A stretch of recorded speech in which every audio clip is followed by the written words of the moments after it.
Es war einmal in einer kleinen Stadt, wo die Luft nach frisch gemähtem Gras und unendlichen Möglichkeiten roch, begann meine Geschichte. Eine Geschichte, die von Schweiß, Tränen und einer Liebe erzählt, die gegen alle Widerstände kämpfte. Mein Name ist Julian und das ist die Geschichte von meinem Trainer, Markus und mir. Ich war 16, ein schmächtiger Junge mit großen Träumen und einem unbändigen Willen, es im Fußball zu schaffen.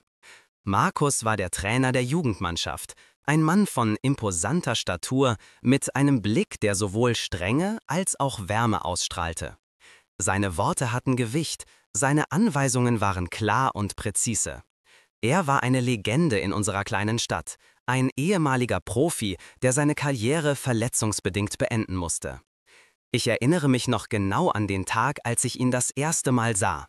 Er stand am Spielfeldrand, seine Arme verschränkt, sein Blick musternd. Ich war nervös, unsicher, ob ich seinen Ansprüchen genügen konnte. Doch schon bald merkte ich, dass er mehr in mir sah als ich selbst. Er erkannte mein Potenzial, meine Leidenschaft und er forderte mich heraus, jeden Tag besser zu werden. Das Training war hart, gnadenlos. Markus drillte uns, bis wir am Rande der Erschöpfung waren. Aber er lehrte uns auch Disziplin, Teamgeist und den unbedingten Willen zum Sieg. Er war mehr als nur ein Trainer, er war ein Mentor, ein Freund, ein Vorbild. Zwischen uns entwickelte sich eine besondere Beziehung. Er sah meine Stärken und Schwächen, er kannte meine Ängste und Hoffnungen. Er verstand mich ohne viele Worte. Wir verbrachten Stunden nach dem Training damit, meine Technik zu verbessern, Spielzüge zu analysieren und über meine Zukunft zu sprechen. Ich bewunderte ihn für sein Wissen, seine Erfahrung und seine Hingabe. Er war mein Held, mein Idol. Doch mit der Zeit entwickelte sich diese Bewunderung zu etwas anderem. Ich begann, ihn auf eine Weise zu begehren, die ich nicht verstand. Seine Nähe ließ mein Herz schneller schlagen, seine Berührung verursachte ein Kribbeln in meinem Bauch.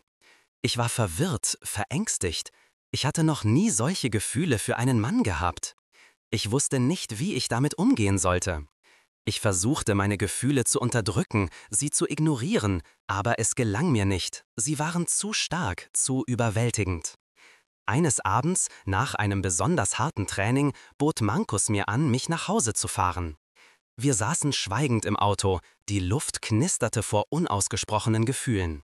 Als wir vor meinem Haus hielten, drehte er sich zu mir um. Seine Augen waren voll von Chaleur und Affektion. Julian, dit-il doucement, je dois te dire quelque chose. Mon cœur s'emballa. Je savais ce qui allait arriver. Je l'avais pressenti, ressenti. J'ai des sentiments pour toi, avoua-t-il. Des sentiments que je ne peux plus ignorer. J'étais comme figé. Je pouvais à peine y croire. Mon rêve, mon désir devenaient réalité. Moi aussi, murmurai-je, j'ai aussi des sentiments pour toi. Il sourit, un sourire doux et compréhensif. Il posa sa main sur ma joue et caressa doucement ma peau. Je sais, dit-il, je l'ai remarqué depuis longtemps. Nous nous sommes regardés profondément dans les yeux, un moment de silence qui disait tout. Puis il se pencha et m'embrassa. Un baiser tendre et langoureux qui embrasa mon cœur. À partir de ce jour, tout changea. Nous n'étions plus seulement entraîneurs et élèves, nous étions amants, partenaires, âmes sœurs.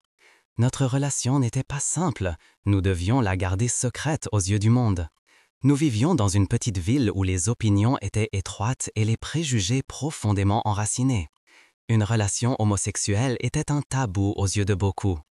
Nous nous rencontrions en secret, dans des coins cachés, dans des ruelles sombres.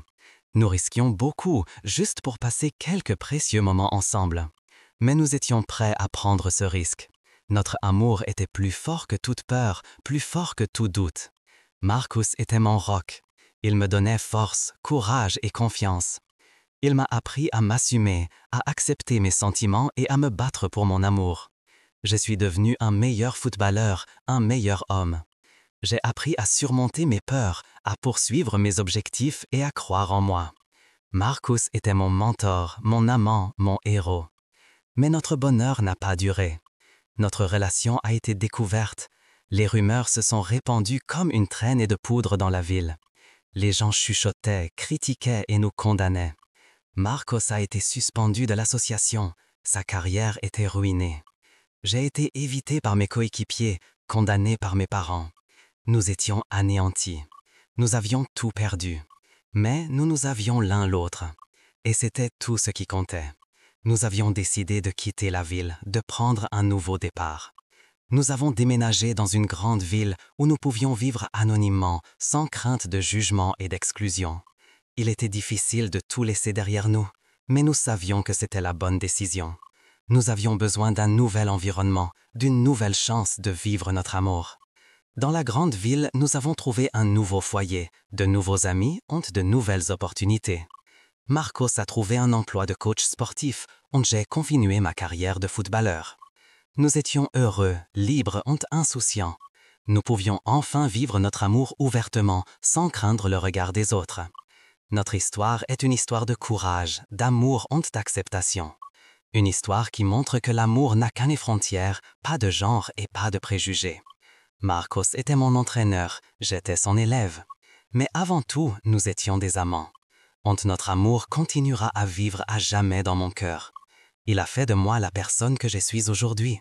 Il m'a montré ce que signifie aimer, se battre et ne jamais abandonner.